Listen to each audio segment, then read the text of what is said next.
I wish I wasn't afraid all the time, but I am. I know this world is screwed up. Believe me, I know it better than most. Which is why I wanted to ask if there's anything I can do to help make it right. Please let me know. If you wish.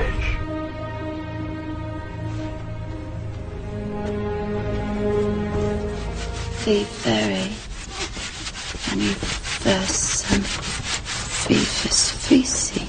By the power of truth, I, while living, have conquered the universe. Personal motto? From Faust. That's about trying to cheat the devil, isn't it? It is. And speaking of the devil, I was wondering if your offer to help was still standing. Of course. It appears that unforeseen circumstances have accelerated my original plan. As a result, I'm in need of someone with some theatrical skill. I'll do my best. I believe you will. We are consciousness. All that is, has been, and ever will be. There is nothing to fear. Whatever happens, we are always that. Mind fears, because it's programmed to fear. When we're conscious, there's no fear in this. It's a shake of the head. Pathetic. Pathetic. Pathetic. And we need to do this. Compliance. We need to challenge that. Not with violence, not even with aggression. We just need not to fight it. We need to walk away, because without our acquiescence it cannot survive. You know, when you look at a pyramid, we've been manipulated to believe the power in a pyramid is at the top. It ain't. The top of the pyramid is there because the rest of the pyramid's holding it up. We're holding this whole thing together. There's this story I told many years ago of a British comedian called Larry Grayson, who died. I kind of knew him vaguely, and not closely, but vaguely. I went to his memorial service in Covent Garden, and this other comedian did this tribute to his life in which he read out this story that Larry Grayson had told him. When they were going around the variety halls and the theatres in the 60s, they had this all-male show. And Larry Grayson was the only woman in it because he was dressed up as a woman. And he said that the end of the show, the last scene, all the sailors, all the men came on dressed as sailors, and they were singing Rule Britannia. You know, Rule Britannia, Britannia rules the waves. Oh, I'm very pleased for you. Okay? And as it built up, Larry Grayson would come on dressed as Britannia with the helmet and the shield, and he would be manhandled up the side of this pyramid to the top for the big finish. And he said one night, he said things seemed to be going rather well. He said, and then I noticed that a sailor in the bottom left-hand corner had got rather a cough. And this cough got worse and worse and worse to the point where the sailor couldn't stay in the pyramid anymore and stepped out of it. Larry Grayson, symbolic of this elite at the peak of the pyramid, ended up in the second row. And the elite, the power center, had done nothing to bring about this. One sailor, the bottom of the pyramid, had got a cough. And the whole thing collapsed. And I listened to that and I thought, my God, yes, that's it. We, the powerless people, are holding the powerful people up there, and they know that. They're terrified of us realizing that. Do you remember that movie, animated movie, A Bug's Life? A Bug's Life with the grasshoppers? And what happened was, there was these ants, an ant island as they called it, and these grasshoppers used to come every year and take all the food, and the ants had to spend a whole year gathering the food together for the grasshoppers because they were terrified of the grasshoppers. There weren't many of these grasshoppers, and one day they're in their winter quarters in a tree, these grasshoppers, and they've got all the food they need, and someone suggested among the rank and file grasshoppers that they didn't need to go to Ant Island this year because they had all the food they needed. And then out came the leader of the grasshoppers to tell them the facts of life, and the few are going to control the many. It's a wonderful speech. If you ever can see that movie, A Bug's Life, I do recommend it. And he said, basically, They outnumber us 100 to 1. And if ever they figure that out, there goes our way of life. So we have to keep the pressure on, basically. We have to keep them working, so they don't figure out where the real power is.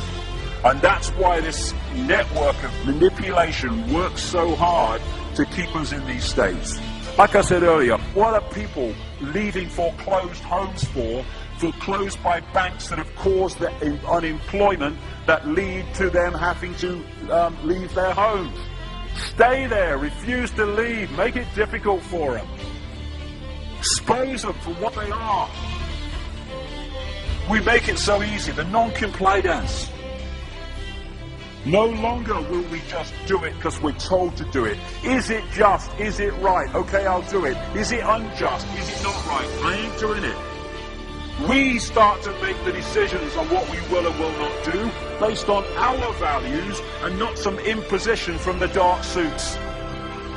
These people are gonna give me, grant me, or grant me not my freedom. I'm all that is. You can't grant me freedom. No one can grant me freedom. I am freedom. It's what I am.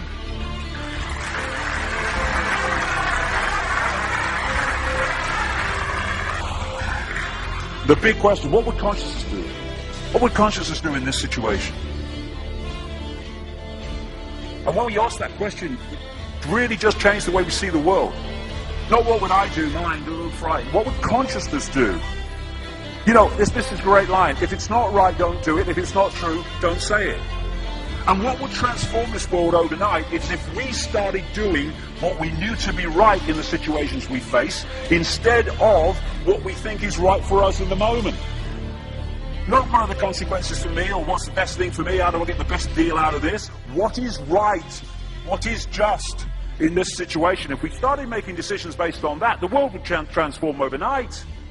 These are very simple things. If we want a world of peace, then we need to be peaceful. We don't need to fight for it. We just need to be peaceful, and we'll bring that about. If we want a world of kindness, we need to be kind, and then it will naturally unfold. We don't fight for kindness. As Martin Luther King said, it's a wonderful saying, piece of oratory.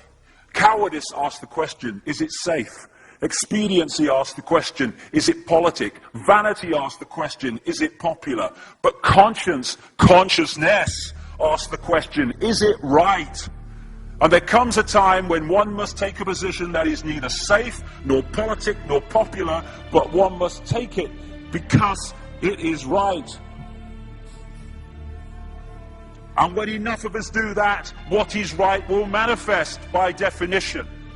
And we're in this position now where this vibrational change, this energetic change is taking place, where we can start cracking these eggshells, where we can start becoming the full magnitude of who we are, where we can be consciousness in the now, using mind to experience this reality instead of being governed by it, turning the key to let consciousness in. We're being offered this opportunity now. No longer can we say we didn't realize who we are, we didn't know we could do that. I was kind of waking up one day, and I saw this earth imprisoned, and I saw this big lock and a key going in and being turned. I went on the internet just very shortly afterwards. I was looking for a picture, not this one, and that's what I saw. The picture I'd just seen in my half kind of sleep. And that's what we're being offered the chance to do now, to turn the master key, or becoming conscious, that will bring an end to this. It's being given to us, we just need to take it. And to take it, we need to say enough. Enough of being enslaved by these people, enough of being enslaved by our manipulated ignorance, enough of being enslaved by the fear of being who we are.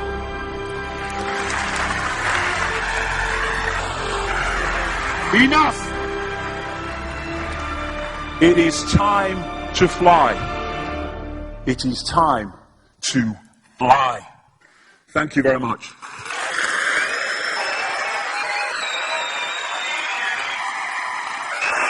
Thank you. Thank you very much. Thank you. Thank you. Thank you.